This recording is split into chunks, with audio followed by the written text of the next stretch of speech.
दुर्गा पूजन पाठ विधि व पूजन सामग्री। हिंदुओं का नववर्ष चैत्र मास के पहले दिन अर्थात पड़वा तिथि से प्रारंभ होता है। इसी दिन से व्रत उपवास प्रारंभ हो जाते हैं। चैत्र शुक्ल प्रतिपदा से रामनवमी तक के नवरात्र वासंतिक या वसंतिक नवरात्र कहलाते हैं, जबकि अश्विन मास के नवरात्र शारदीय नवरात्र कहलाते हैं। नवरात्र में दुर्गा पूजा व कन्या पूजा का विशेष महत्व है। शास्त्रों के अनुसार दुर्गा सप्तशती का पाठ विशेष रूप से किया जाता है। इन 9 दिनों में देवी के 9 रूपों का पूजन किया जाता है। बंगाल में दुर्गा पूजन को विशेष उत्सव के रूप में मनाया जाता है। दुर्गा पूजन के लिए श्रद्धालु भक्त स्नान आदि करके स्वच्छ वस्त्र धारण करें और सुंदर मंडप सजाकर चौकी पर देवी दुर्गा की प्रतिमा या विग्रह चित्र स्थापित करें। फिर प्रतिमा या चित्र के दाईं तरफ कलश स्थापित करें। कलश के ठीक सामने बालू मिट्टी में जौ बोएं। इन्हें जौहारे बोना कहा जाता है। मंडप के पूर्व की ओर घी का दीपक प्रज्वलित करें। दुर्गा पूजन से पहले विघ्न विनाशक गणेश जी का पूजन करें। इसके बाद अन्य देवी देवताओं का पूजन करके दुर्गा जी का पूजन करें। पूजन से पूर्व अपने ललाट या मस्तक पर रोली का टीका अवश्य लगाना चाहिए।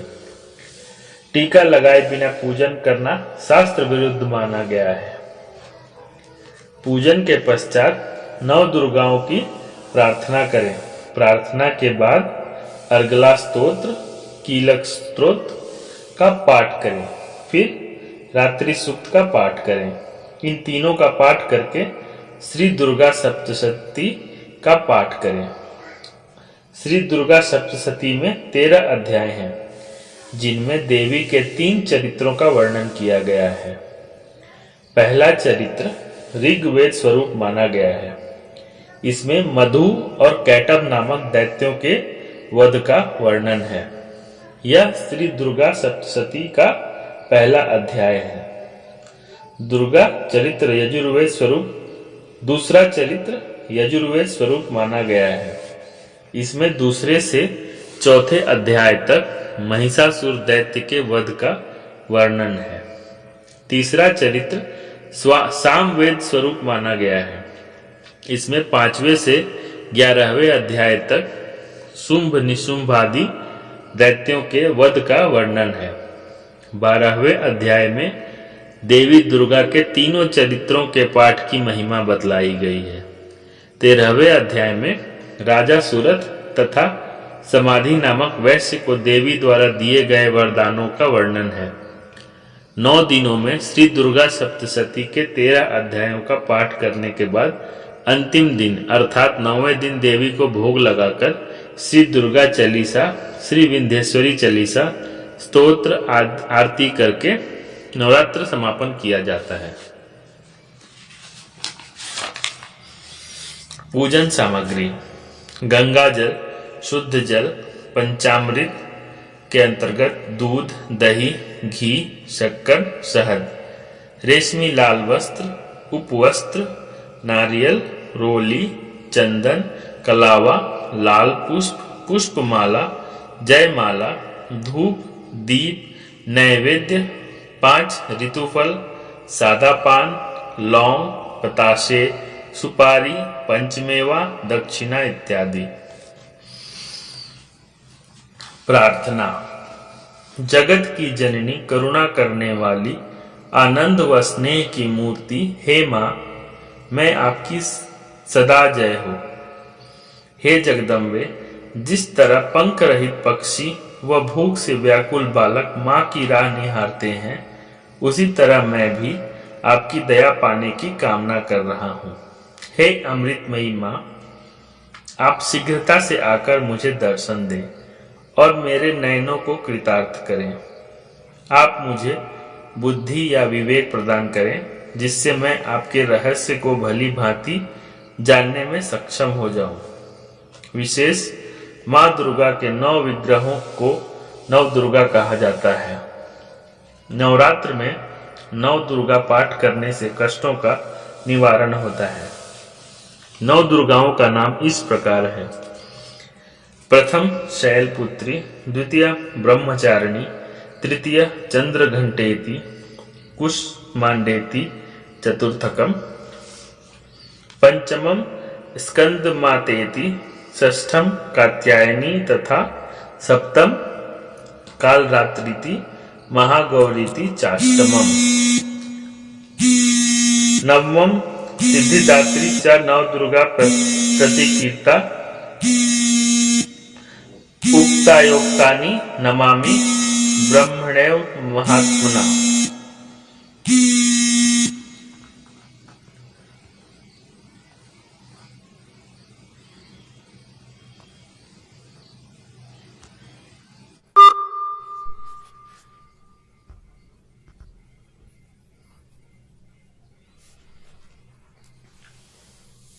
एक शैलपुत्री, दो ब्रह्मचारिणी, 3 चंद्रघंटा, 4 कुष्मांडा, 5 स्कंद माता, 6 कात्यायनी, 7 कालरात्रि, 8 महागौरी तथा 9 सिद्धिदात्री।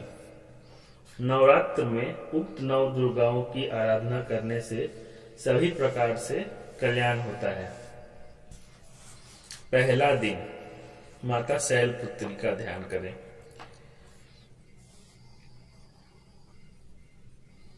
माँ दुर्गा का यह पहला रूप है।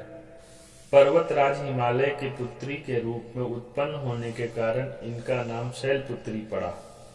वृषभ यानी बैल पर स्थित माँ के दाएं हाथ में त्रिशूल तथा बाएं हाथ में कमल का पुष्प शोभायमान है। 9 दुर्गाओं में पहली दुर्गा शैलपुत्री की महिमा व शक्ति अनंत है। नवरात्र पूजन के पहले दिन शैलपुत्री का ही पूजन आराधन किया जाता है। इस दिन योगी जन मूलाधार चक्र में ध्यान केंद्रित करके योग साधना करते हैं। नवरात्र के पहले दिन शैलपुत्री का पूजन आराधन करने वाले साधक अपने लक्ष्य तक अवश्य ही पहुंचते हैं।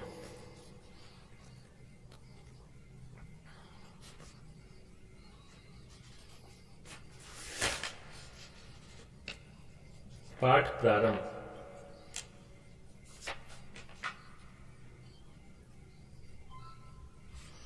नव दुर्गा प्रार्थना। जय जयकार करो माता की, आओ शरण भवानी की, एक बार सब प्रेम से बोलो, जय दुर्गे महारानी की। पहली देवी शैलपुत्री है, किए बैल पर सवारी, अर्धचंद्र माथे पर सोहे, सुंदर रूप मनोहारी। लिए कमंडल फूल कमल और रुद्राक्षों की माला, हुई दूसरी ब्रह्मचारिणी, करे जगत में उजियाला। पूर्ण चंद्रमासी शोभित है, देवी चंद्र घंटा माता, इनके सुमिरन से निर्बल भी सबल शत्रु पर जय पाता। चौथी देवी कुष्मांडा है, इनकी लीला है न्यारी, अमृत भरा कलश है कर में, किए बाघ की सवारी। कर में कमल सिंह पर आसन, सबका सुख करने वाली, मंगलमयी स्कंद माता है, जग के दुख हरने वाली। मुनि कात्यायन की कन्या है, सबकी कात्यायनी माँ, दानवता की शत्रु और मानवता की सुखदायिनी माँ। सप्तम काल रात्रि है, देवी महाप्रलय ढाने वाली, प्राणी मात्र का रक्षण करती, महाकाल को खाने वाली। श्वेत बैल है वाहन जिनका, तन पर श्वेतांबर माला, यही महागौरी देवी हैं, सबकी जगदम्बा माता। शंख चक्र और गदा पद्म कर में धारण करने वाली, यही सिद्धिदात्री देवी हैं, रिद्धि सिद्धि देने वाली। जय कल्याणमयी नव दुर्गे, जय हो शक्तिदायिनी माँ, जयति जयति चंडी नव दुर्गे, जय गिरिजा महारानी मां। चंडी कवच विनियोग। इस श्री चंडी कवच के ऋषि ब्रह्मा, छंद अनुष्टुप, देवता चामुंडा, बीज मातृतत्व, दिगंबर देवता हैं। श्री जगदम्बा की प्राप्ति के लिए सप्तशती के पाठांगभूत जप में इसका विनियोग कहा गया है। कवचारंभ। चंडिका देवी को नमस्कार कर मार्कंडेय मुनि प्रजापिता ब्रह्मा जी से बोले कि हे पितामह, इस सृष्टि में अति गुप्त मनुष्यों का सब प्रकार से तथा आपके द्वारा अब तक किसी के भी सामने उजागर नहीं किया गया हो, ऐसा कोई उपाय यदि हो तो आप मुझे बतलाने की कृपा करें। मार्कंडेय मुनि के ऐसे वचन सुनकर ब्रह्मा जी बोले कि हे मुने, ऐसा उपाय तो केवल देवी का कवच ही है जो अति गोपनीय, पावन व सभी प्राणधारियों का भला करने वाला है। हे मुने, वह कवच कहता हूँ, आप एकाग्रता पूर्वक श्रवण करें। वे बोले कि देवी की 9 मूर्तियां हैं जो 9 दुर्गा कहलाती हैं। उनके नाम अलग अलग हैं। पहली शैलपुत्री है। यह पर्वतराज हिमालय की पुत्री पार्वती के नाम से भी जानी जाती हैं। यह सबकी स्वामिनी है। पार्वती की कथाएं पुराणों में वर्णित है। दूसरी ब्रह्मचारिणी है। इनके द्वारा ब्रह्मत्व की प्राप्ति होती है। तीसरी चंद्र घंटा है। इनकी घंटी में प्रसन्नतादायक चंद्रमा सुशोभित है।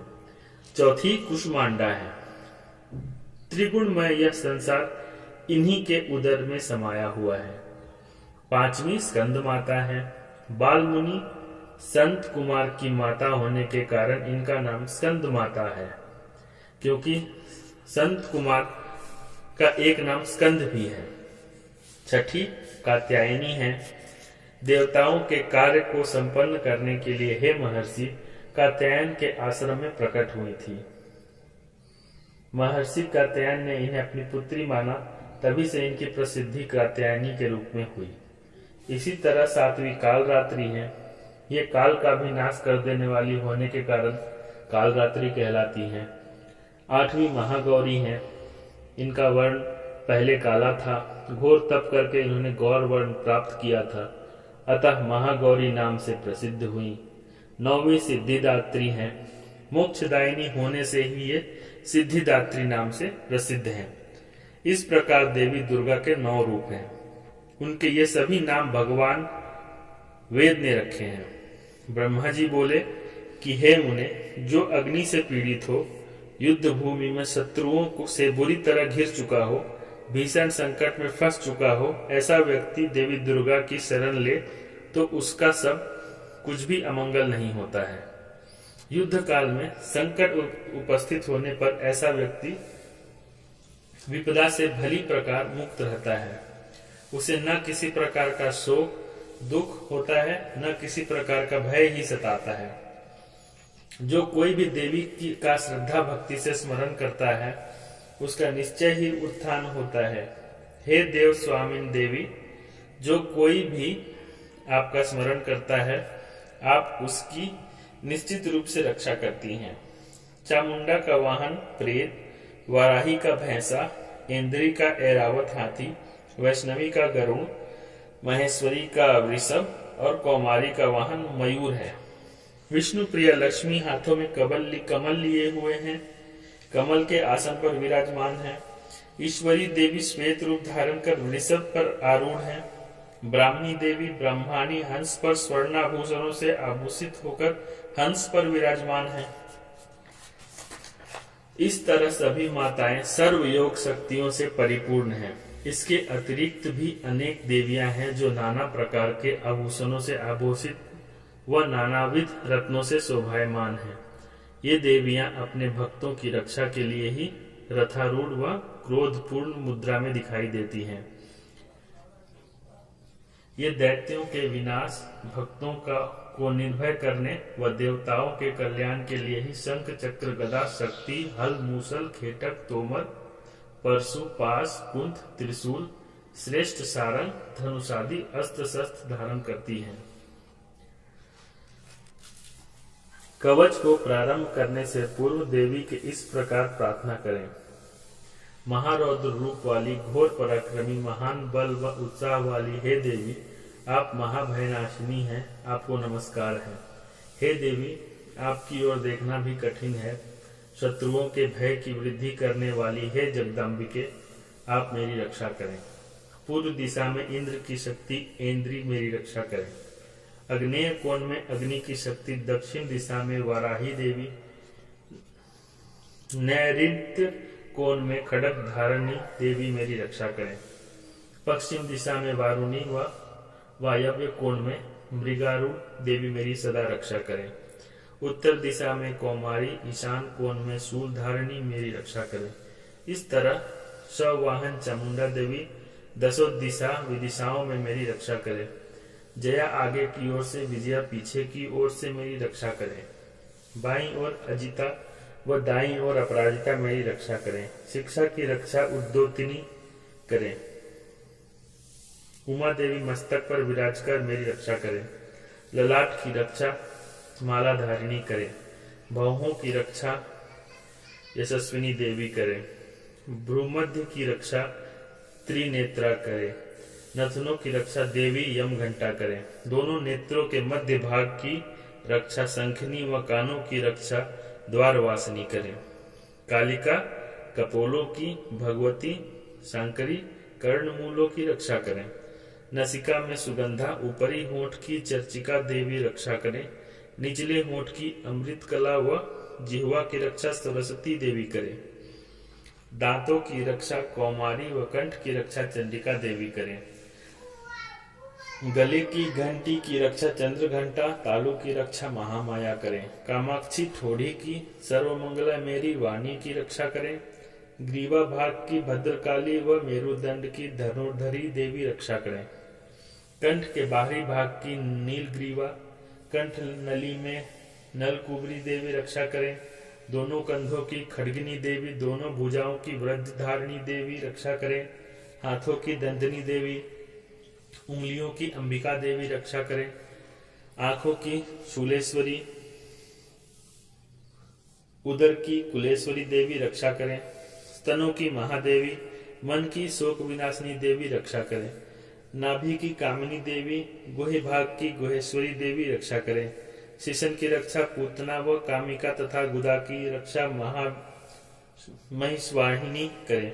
कमर की भगवती, घुटने की विंध्यवासिनी रक्षा करें। दोनों पिंडलियों की रक्षा कामनाओं को पूर्ण करने वाली महाबला देवी करें। नारसिंही दोनों गुल्फों एड़ी के ऊपर की गांठों की तथा तेजसी देवी पैरों के पृष्ठ भाग की रक्षा करें। पैरों की उंगलियों की श्री देवी, पैरों के तलुओं की तलवासिनी देवी रक्षा करें। दाढ़ों के कारण भीषण दिखने वाली दंष्टा कराली देवी, नखों की तथा ऊर्ध्व केशनी केशों की रक्षा करें। रोमकूपों की रक्षा कौबेरी व त्वचा की रक्षा वागेश्वरी देवी करें। रक्त, मांस, वसा, मज्जा, मेद, हड्डी की रक्षा पार्वती देवी करें। काल रात्रि आंखों की व मुकुटेश्वरी पित्त की रक्षा करें। पद्मावती देवी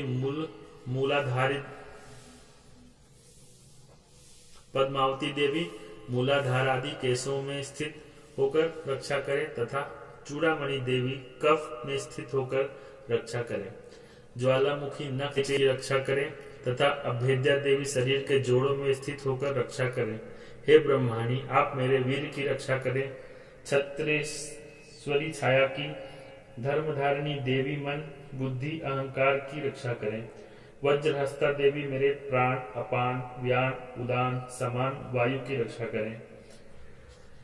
भगवती कल्याण शोभना मेरे प्राण की रक्षा करें। रूप, रस, गंध, शब्द, स्पर्श आदि विषयों के अनुभूति काल में योगिनी देवी तथा सत्व, रज, तम गुणों की रक्षा सदैव नारायणी देवी करें।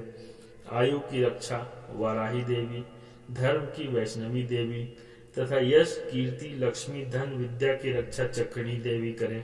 हे इंद्राणी, आप मेरे गोत्र की रक्षा करें। हे चंडिके, आप मेरे पशुओं की रक्षा करें। पुत्रों की रक्षा महालक्ष्मी व पत्नी की रक्षा भैरवी करें। सुपथा देवी मेरे पथ की वह क्षेमकारी देवी मेरे मार्ग की रक्षा करें। राजसभा में महालक्ष्मी रक्षा करें तथा सर्वत्र व्याप्त विजया देवी सभी प्रकार के भयों से मेरी रक्षा करें। जिस स्थान का कवच में वर्णन नहीं किया गया है वह स्थान हे देवी आपके द्वारा रक्षित हो, कारण कि आप विजय दिलाने वाली व पापों का नाश करने वाली हैं। यदि मनुष्य अपने शरीर का कल्याण चाहे तो उन्हें बिना कवच के एक कदम भी नहीं धरना चाहिए।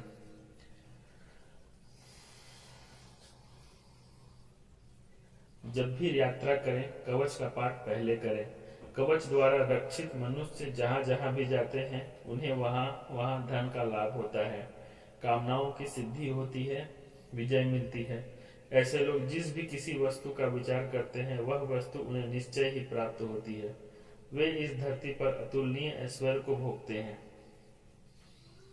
कवच द्वारा रक्षित मनुष्यों को किसी भी प्रकार का भय नहीं रहता। युद्ध में कभी पराजय नहीं होती। तीनों लोकों में वे पूजनीय होते हैं।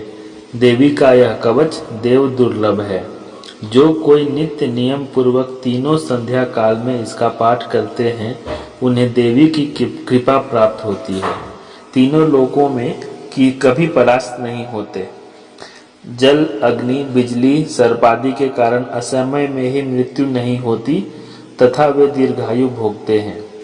मकड़ी से उत्पन्न त्वचा रोग, चेचक, कोढ़ आदि व्याधियों का निवारण होता है। स्थावर, कनेर, भांग, अफीम, धतूरे का विष, जंगल, बिच्छू आदि के काटने से चढ़ा विष, कृत्रिम सर्प के झाग व तेल से बना विष आदि का कोई प्रभाव उन पर नहीं होता। सृष्टि में होने वाले मारण, मोहनादि जैसे अभिचार प्रयोग वे ऐसे ही मंत्र यंत्र इस कवच को धारण करने वाले के दर्शन मात्र से ही नष्ट हो जाते हैं। इतना ही नहीं, धरती पर विचरण करने वाले ग्राम देवता, नवचारी देव विशेष, जलोत्पन्न गण, केवल उपदेश से सिद्ध होने वाले नीच श्रेणी के देवता, जन्म के साथ ही उत्पन्न होने वाले देवता, कुल देवता, कंठमालादि, डाकिनी, शाकिनी, अंतरिक्ष में विचरण करने वाली बलशाली भयावह डाकिनियाँ, ग्रह, भूत, पिशाच, यक्ष, राक्षस, गंधर्व, ब्रह्म राक्षस, बेताल, कुष्मांड, भैरवादि अनिष्टकारी देवता भी हृदय में कवच धारण करने वाले व्यक्तियों को देखते ही भाग छूटते हैं।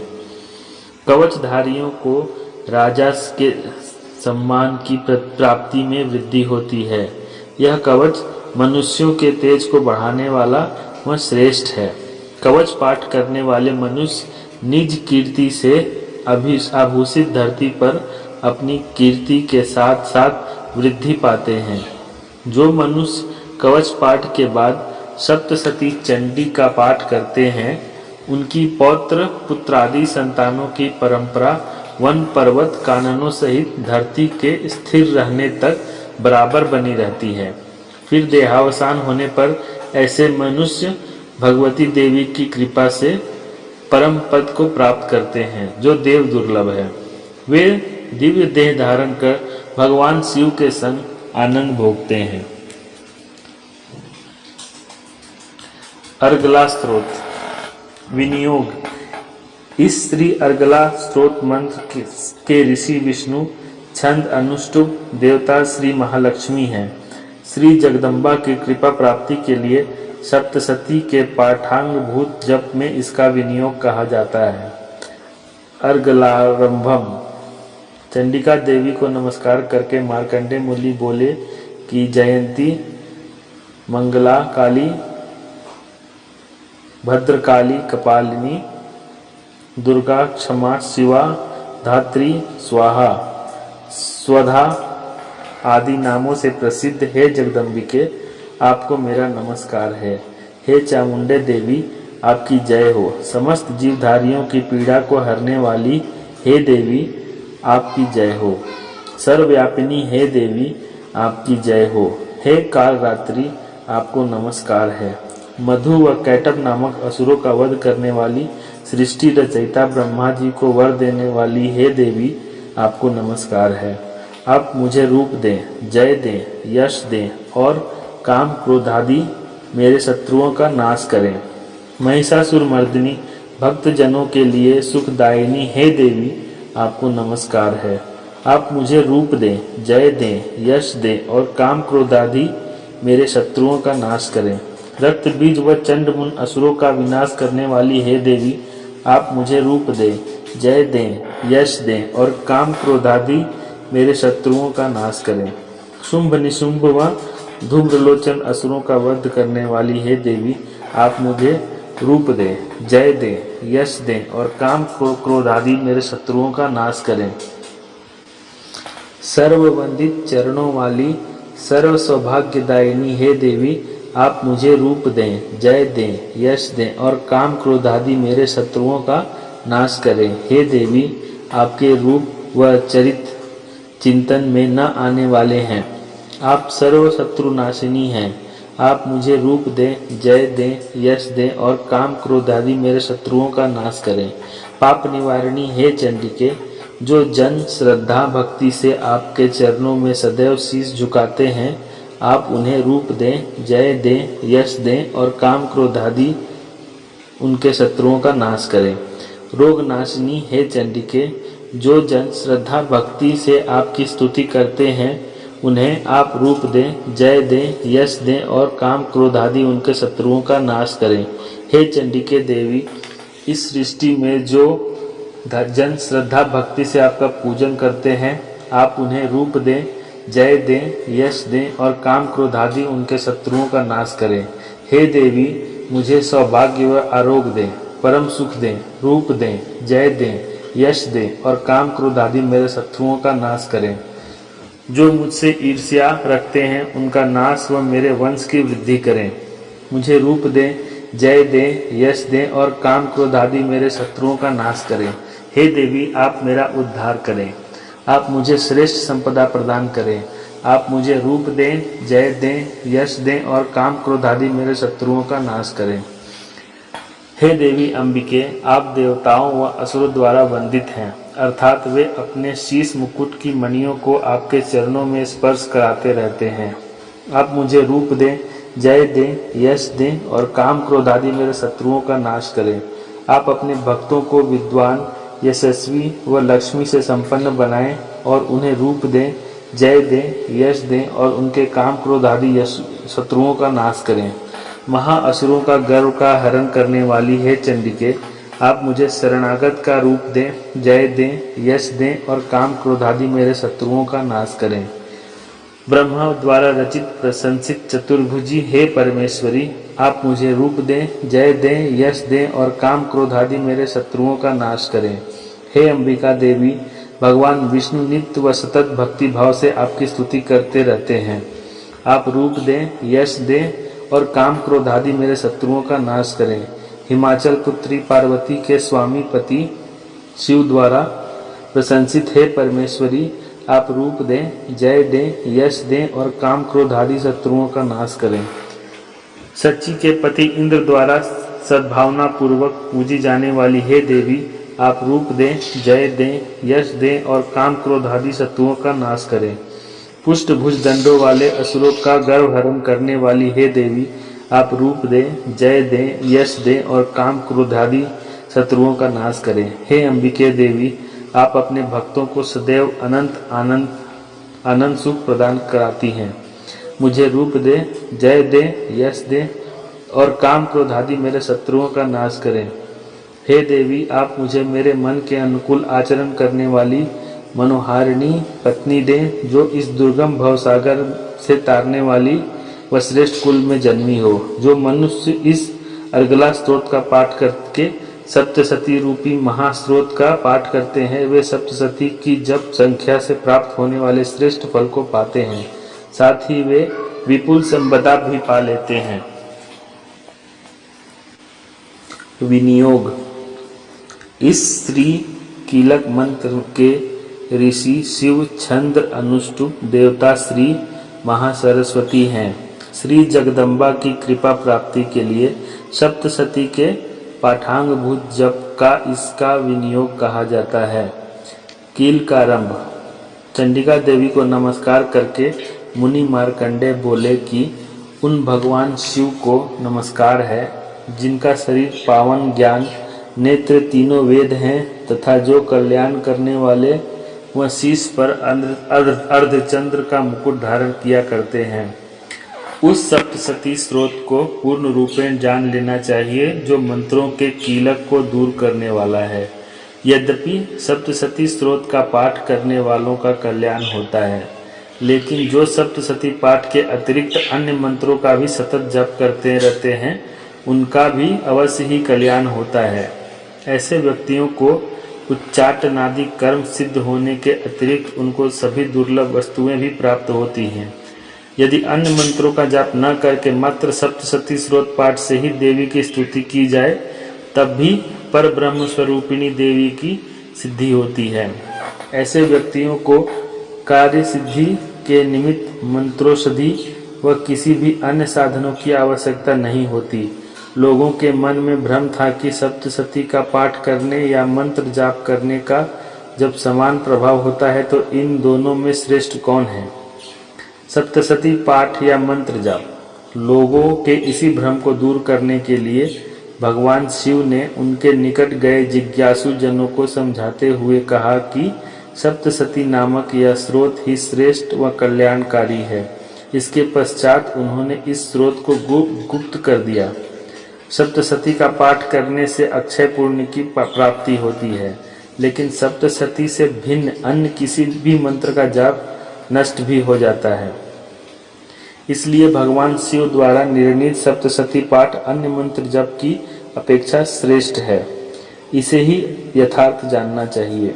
अन्य मंत्र जप करने वाले लोग यदि सप्तसती का अनुष्ठान करें तो उनका निश्चय ही कल्याण होता है। इसमें किसी प्रकार का संशय नहीं करना चाहिए।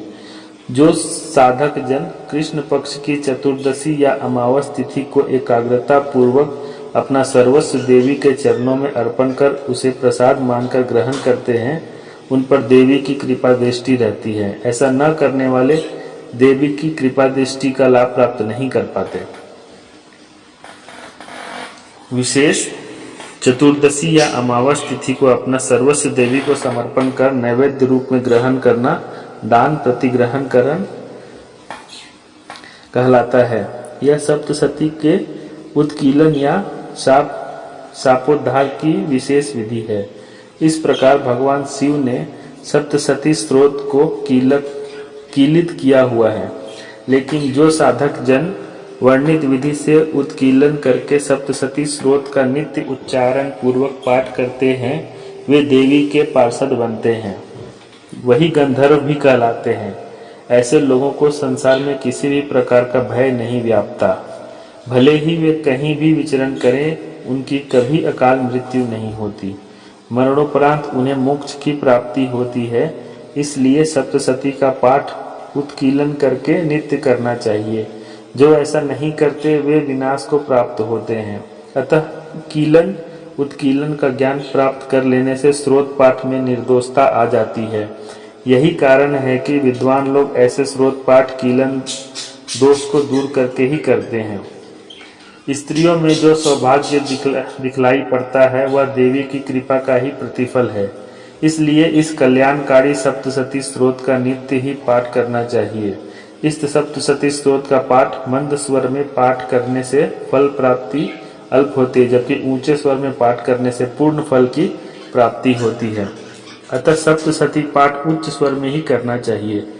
जिन देवी की कृपा से ऐश्वर्य, सौभाग्य, स्वास्थ्य, संपदा की प्राप्ति व शत्रु का विनाश होता है तथा मोक्ष की प्राप्ति होती है, उन कल्याणकारी देवी की स्तुति मनुष्य को अवश्य ही करनी चाहिए।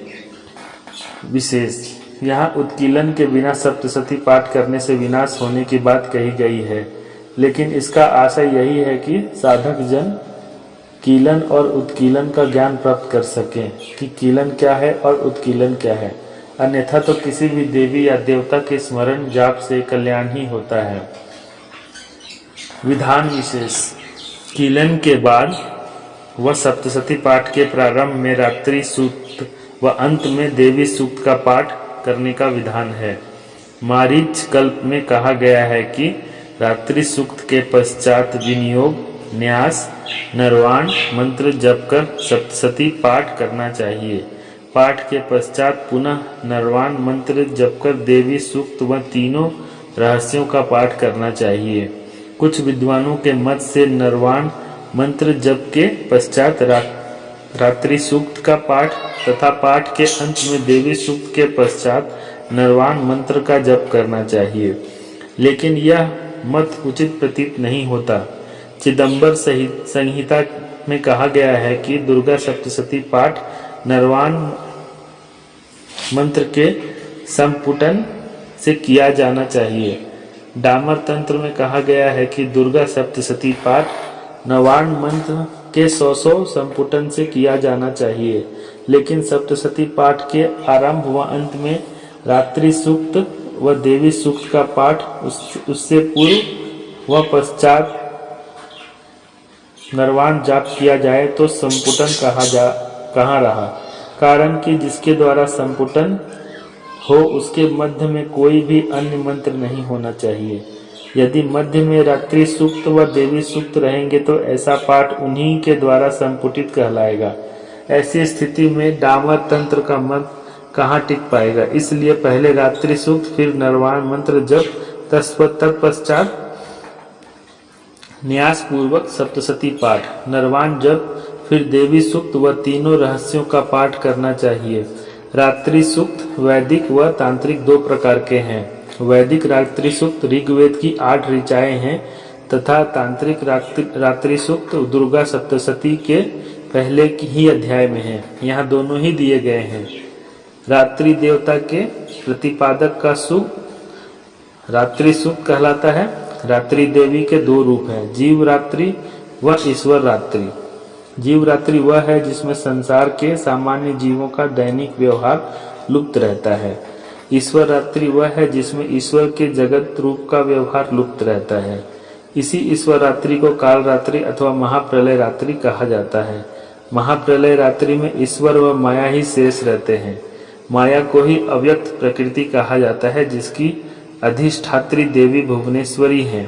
रात्रि सूक्त द्वारा भुवनेश्वरी देवी की ही स्तुति की जाती है। कीलक स्तोत्र संपूर्ण।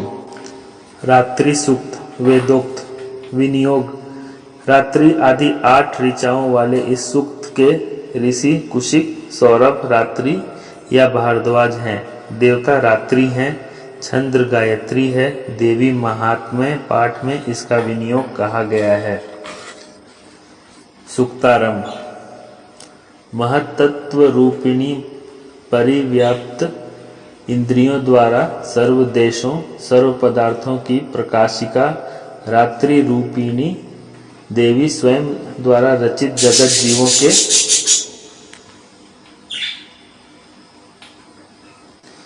अज्ञानता रूप अंधेरों को दूर कर देती हैं। परा इच्छा शक्ति रूपिणी रात्रि देवी आने पर अपनी बहन ब्रह्म विद्या रूपिणी उषा को उजागर करती हैं, जिससे अज्ञात रूप अंधकार अपने आप ही दूर हो जाता है। वही रात्रि रूपी देवी अब मुझ पर प्रसन्न हो जाएं, जिनके आगमन पर हम सांसारिक जीव अपने घरों में सुख पूर्वक उसी प्रकार शयन करते हैं जिस प्रकार रात्रि काल में पक्षी वृक्षों पर बनाए गए अपने घोंसलों में सुख पूर्वक शयन करते हैं। करुणा की मूर्ति उन रात्रि देवी की गोद में समस्त ग्रामीण पदचालक, पंखों से उड़ने वाले, किसी भी उद्देश्य से यात्रा करने वाले पथिक तथा बाजादी भी सुख पूर्वक शयन करते हैं। हे रात्रि स्वरूपा चित शक्ति, आप कृपा पूर्वक वासना रूप वृक्की व पाप रूप वृक्क को हमसे दूर भगाएं। कामादि को भी हमसे दूर करके हमें मोक्ष प्रदान कर हमारा कल्याण करें। हे उषा, हे रात्रि देवी, सर्वव्यापी अज्ञान रूप काला अंधेरा मेरे समीप आ गया है। आप इसे ऋण समाप्त करके दूर भगाएं। हे रात्रि देवी, आप दुग्धवती गौ जैसी हैं। मैं आपके समक्ष स्तुति आदि कर आपकी अनुकूलता प्राप्त करता हूँ। महाआकाश रूप परमात्मा की पुत्री हे रात्रि देवी, आपकी अनुकंपा से मैं कामादि रिपुओं पर विजय पाली है। स्रोत की तरह आप मेरे इस हविष्य को स्वीकार करें। रात्रि सूक्त तंत्रोक्त।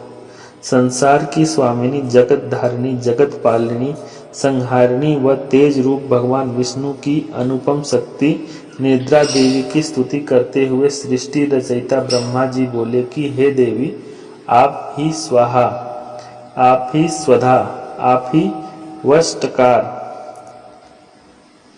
हैं, आप स्वर भी आप ही के रूप हैं, आप ही जीवन प्रदायिनी सुधा हैं।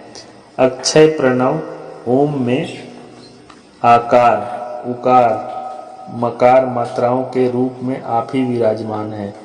इन मात्राओं के अतिरिक्त बिंदु रूपिणी नित्य अर्धमात्रा, जिसका विशेष कर उच्चारण करना संभव नहीं है, वह अर्धमात्रा भी आप ही हैं। हे देवी, आप ही संध्या, सावित्री, परम जननी हैं। हे देवी, आप ही इस संसार को धारण करती हैं। संसार की संरचना भी आपके द्वारा ही होती है तथा आप ही संसार का पालन करने वाली व कल्पांत में सब कुछ को ग्रास बनाने वाली हैं।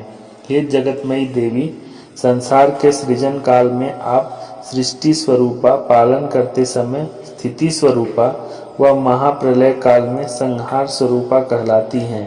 हे देवी, आप ही महाविद्या, महामाया, महामेधा, महास्मृति, महामोह रूपा, महादेवी व महासुरी हैं। सत्व, रज, तमादि त्रिगुणों को उत्पन्न करने वाली सबकी प्रकृति भी आप ही हैं। आप ही भीषण काल रात्रि, महारात्रि व मोहरात्रि हैं। आप ही श्री ईश्वरी ही व ज्ञान स्वरूपिणी बुद्धि। हे देवी, आप ही लज्जा, पुष्टि, तुष्टि, शांति व क्षमा हैं। आप खड्ग धारण करने वाली, शूल चक्र धारण करने वाली घोर रूपा हैं, तो आप शंख चक्र गदा धनुष भी धारण करती हैं। बाण, भुसुंडी व परिध के आपके अस्त्र हैं। आप सौम्य एवं सौम्यतर हैं। हे देवी, आप परमेश्वरी हैं। सत्यासत्य जो कुछ भी है, आप सबकी शक्ति आप ही हैं। ऐसी स्थिति में भला क्या आपकी स्तुति करना संभव है? और फिर सृष्टिकर्ता, पालनकर्ता, संहारकर्ता भगवान को भी जब आपने निद्रा के वशीभूत कर दिया, तब आपकी स्तुति करने में भला कौन सक्षम हो सकता है? मुझे, शिव को, विष्णु को देह धारण कराने वाली भी आप ही हैं, इसलिए ऐसा कौन सक्षम है जो आपकी स्तुति कर सके? हे देवी, आपके उदार प्रभाव प्रशंसनीय हैं। आप महाअसुर मधु व कैटव को मोहग्रस्त कर दें तथा जगतपति भगवान विष्णु को तत्काल जगा दें और इनमें वह बुद्धि जागृत कर दे जिससे ये इन असुरों का शीघ्र वध कर डालें। श्री देव थर्वशीर्ष वेद 4 हैं, अर्थात ऋग्वेद, यजुर्वेद, सामवेद और अथर्ववेद। वेद श्रृंखला में अथर्ववेद चौथा वेद है। इसी चौथे वेद में देवी की महिमा का विशेष रूप से वर्णन किया गया है। इस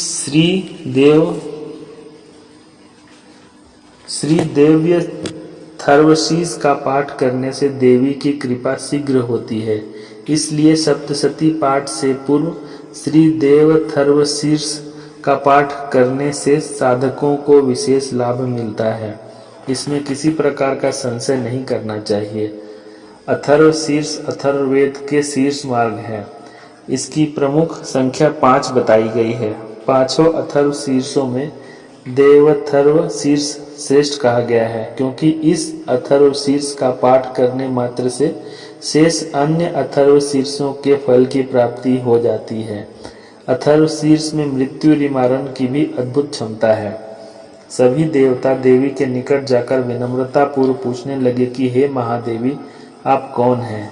देवताओं के ऐसा पूछने पर देवी बोली कि मैं ब्रह्म रूपा हूँ। प्रकृति व पुरुष से युक्त इस सत्यासत्य संसार की उत्पत्ति मुझसे ही हुई है। मैं ही आनंद व आनंद रूपा हूँ। विज्ञान अविज्ञान भी मैं ही हूँ। यह दृश्यमान जगत मैं ही हूँ। वेदावेद, विद्या अविद्या, अजा अंजा, नीचे ऊपर, अगल बगल आदि भी मैं ही हूँ। मैं ही रुद्रों व वसुओं के रूप में संचरण किया करती हूँ। आदित्य वह विश्वेदेव भी मेरे ही रूप हैं। मित्रा, वरुण, इंद्राग्नि, अश्विनी कुमारों का भरण पोषण भी मैं ही करती हूँ। सोम, त्वष्टा, पूषा, भगादि को मैं ही धारण करती हूँ। त्रिभुवन के पैरों तले नाप लेने वाले विष्णु, ब्रह्मदेव, प्रजापति को धारण करने वाली भी मैं ही हूँ। देवताओं तक श्रेष्ठ हवि सामग्री पहुँचाने वाले सोम रस के दोहन करता यजमान के निमित्त हवि द्रवों को मैं ही वहन करती हूँ। चराचर जगत की स्वामिनी, साधकों को धनदायिनी, ब्रह्मरूप यजन योग्य देवताओं में प्रमुख मैं ही हूँ। आत्मरूप पर आकाश आदि का सृजन मैं ही करती हूँ। आत्मा को धारण करने वाली बुद्धि ही मेरा स्थान है। जो लोग इस तरह का ज्ञान रखते हैं वे दैवी संपदा को प्राप्त करते हैं। देवी के ऐसा कहने पर देवता देवी की स्तुति करते हुए कहने लगे कि हे देवी, आपको नमस्कार है। बड़े बड़ों को भी उनके कर्तव्यों के प्रति प्रेरित करने वाली कार्यकारिणी देवी को सदा नमस्कार है। त्रिगुणों में रहकर भी तटस्थ रहने वाली मंगल स्वरूपा देवी को नमस्कार है। ऐसी देवी को हम नियम पूर्वक नमस्कार करते हैं।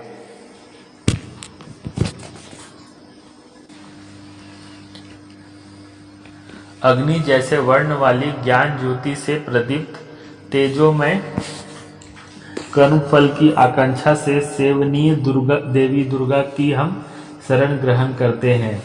हे असुरनाशिनी देवी, आपको नमस्कार है। प्राण देवताओं ने जिस वैखरी वाणी को उत्पन्न किया और जिसे चराचर जगत के सभी प्राणी बोलते हैं, वह कामधेनु के समान आनंद देने वाली, अन्न बल प्रदान करने वाली वाणी रूपी देवी श्रेष्ठ स्तुति से प्रसन्न होकर हमारे निकट आए। काल की भी नाशक, वेद तुत्य वैष्णवी, शिवा, सरस्वती, देवमाला, अदिति व सती, पापों को नष्ट करने वाली कल्याणकारिणी देवी को हम नमस्कार करते हैं। देवता बोले कि हम महालक्ष्मी को जानते हैं तथा उन सर्वशक्तिमयी का ध्यान करते हैं। वही देवी हमें ध्यान की ओर उन्मुख करे। हे दक्ष, आपकी कन्या अदिति प्रसूता हुई तो उससे कल्याणकारी अमरदेव उत्पन्न हुए।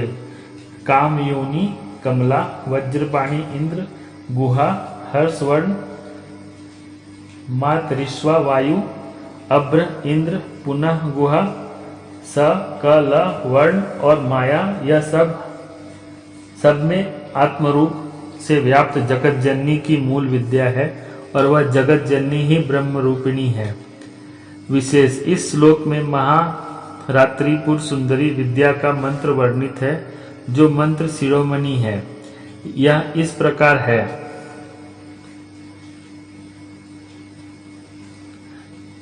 कैलह्रीं हस कलह ह्रीं सकल ह्रीं। इसमें तीनों दैवी शक्तियों लक्ष्मी, शिवा, सरस्वती की आराधना है। पंचदशी आदि मंत्र शास्त्र में इसे श्री विद्या का नाम दिया गया है। यह देवी परमात्मा की शक्ति संसार को मोह लेने वाली, पाश, अंकुश, धनुष व बाण धारण करने वाली है। यही श्री महाविद्या है। जो लोग ऐसा समझते हैं, जानते हैं, उनके सांसारिक दुख दूर हो जाते हैं। देवता बोले कि हे भगवती, हे देवी, आपको नमस्कार है। हे माता, आप हर प्रकार से हमारी रक्षा करें। मंत्र दृष्टा ऋषियों का कहना है कि अष्टवसु, एकादश रुद्र, द्वादश आदित्य, सोमपाई व असोमपाई विश्वदेव, यदुधान, असुर, राक्षस, पिशाच, यक्ष, सिद्ध, सत्व, रज, तम, ब्रह्मा, विष्णु, रुद्र, प्रजापति, इंद्र, मनु, ग्रह, नक्षत्र, तारे, कला, काष्ठादि, कालादि जितने भी रूप हैं वह देवी के ही हैं। ऐसी पाप नाशिनी, भोग मोक्ष दायिनी, अनंता, विजय स्वामिनी, निर्दोष, आश्रय योग, कल्याणकारिणी, मंगल रूपिणी देवी को हम सदा नमस्कार करते हैं। वियत अर्थात आकाश, ईकार युक्त वितिहोत्र अर्थात अग्नि, अर्धचंद्र से शोभित देवी का बीज है, जो सभी मनोरथों की पूर्ति करने वाला है। इसी एक अक्षर ब्रह्म का वे योगी जन ध्यान किया करते हैं, जिनका चित्त निर्मल आनंद से परिपूर्ण है। तथा जो ज्ञान के सागर हैं। ह्रीं को देवी का प्रणव कहा गया है। इसका वही महत्व है जो प्रणव या ओम का है। जैसे प्रणव व्यापकता के अर्थ से परिपूर्ण है, वैसे ही देवी प्रणव हिम भी व्यापकता का सूचक है।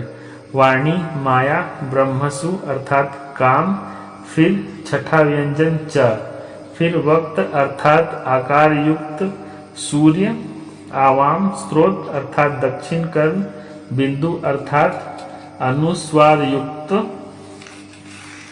ट, वर्ग का तीसरा व्यंजन ड, फिर नारायण अर्थात युक्त वायु, फिर अधर अर्थात ए युक्त तथा विच्चे। इस प्रकार बना यह नरवान मंत्र साधकों को आनंद व ब्रह्मत्व प्रदान करने वाला है। विशेष नरवान मंत्र ऐं ह्रीं क्लीं चामुंडाय विच्चे का अर्थ है कि हे चिदंबर स्वरूपा महासरस्वती, हे सदरूपा महालक्ष्मी, हे आनंद रूपा महाकाली, ब्रह्मा विद्या की प्राप्ति के लिए हम सब आपका ध्यान करते हैं। हे महाकाली, महालक्ष्मी, महासरस्वती स्वरूपा चंडिके, आपको नमस्कार है। अज्ञान रूपी रस्सी की सुदृढ़ गांठ को खोलकर आप हमें मुक्ति प्रदान करें। हृदय कमल के मध्य वास करने वाली प्रातःकालीन सूर्य के समान रक्तिवर्णी अभाव वाली पाशांकुश धारिणी मनोहर रूप वाली, हाथों में वरद व अभय मुद्रा धारण करने वाली, त्रिनयना लाल वस्त्र धारणी, कामधेनु की भांति स्वजनों के मनोरथों को पूर्ण करने वाली देवी का मैं भजन सुमिरन करता हूँ। महाभयनाशिनी, महान संकट को दूर करने वाली, असीम करुणा की साक्षात मूर्ति, हे महादेवी, मैं आपको नमस्कार करता हूँ। ब्रह्मादिक भी जिनके स्वरूप को नहीं जानते, इसलिए वे अज्ञेय हैं, जिनका अंत नहीं होने के कारण अनंता है, लक्ष्य दृष्टिगोचर न होने के कारण अलक्ष्या है, जन्मादि से जो परे हैं इसलिए अजा है, सर्वत्र अकेली होने के कारण एका है, अकेला ही विश्व रूप में शोभित होने से नैका है, मंत्रों के मूल अक्षर के रूप में रहने वाली, शब्दों में अर्थ से रहने वाली, ज्ञान में चिंता में चिन्मयता, शून्यों में शून्य साक्षिणी और जिनसे अन्य कुछ भी श्रेष्ठ नहीं है, वे देवी दुर्गा नाम से विख्यात हैं। उन दुर्विज्ञ दुराचार नाशिनी व भवतारिणी देवी दुर्गा को मैं सांसारिक भय से भयभीत हुआ नमस्कार करता हूँ। इस अथर्वशीर्ष का पाठ करने से अन्य अथर्वशीर्षों के पाठ का भी फल मिलता है। जो लोग इस अथर्वशीर्ष को न समझकर प्रतिमा प्रतिष्ठापना करते हैं, उन्हें सैकड़ों लाखों जप करने पर भी सिद्धि प्राप्त नहीं होती। इसका पुरुष चरण 108 जप से होता है। जो लोग इसका 10 बार जाप या पाठ करते हैं, वे तत्क्षण ही पाप मुक्त हो जाते हैं तथा देवी की कृपा से महाकष्टों से निवृत्त हो जाते हैं। इस अथर्वशीर्ष का संध्या काल में जप करने से किए गए पापों का नाश होता है तथा प्रातः जप करने से रात्रि काल में किए गए पापों का नाश होता है। मध्य रात्रि तुरीय संध्या में जप करने से वाणी की सिद्धि होती है। नई प्रतिमा के सम्मुख जप करने से देवता का सान्निध्य प्राप्त होता है। प्राण प्रतिष्ठा काल में जप करने से प्राणों की प्रतिष्ठा होती है। मंगलवारी अश्विनी नक्षत्र काल अमृत सिद्धि योग होता है। इसमें देवी के निकट जप करने से महामृत्यु का भय नहीं रहता। जो जन इन प्रकार से जानते हैं, समझते हैं, उन्हें मृत्यु काल की पीड़ा नहीं भोगनी पड़ती। इस तरह से यह अज्ञान का नाश करने वाली ब्रह्म विद्या है। प्रथम अध्याय समाप्त।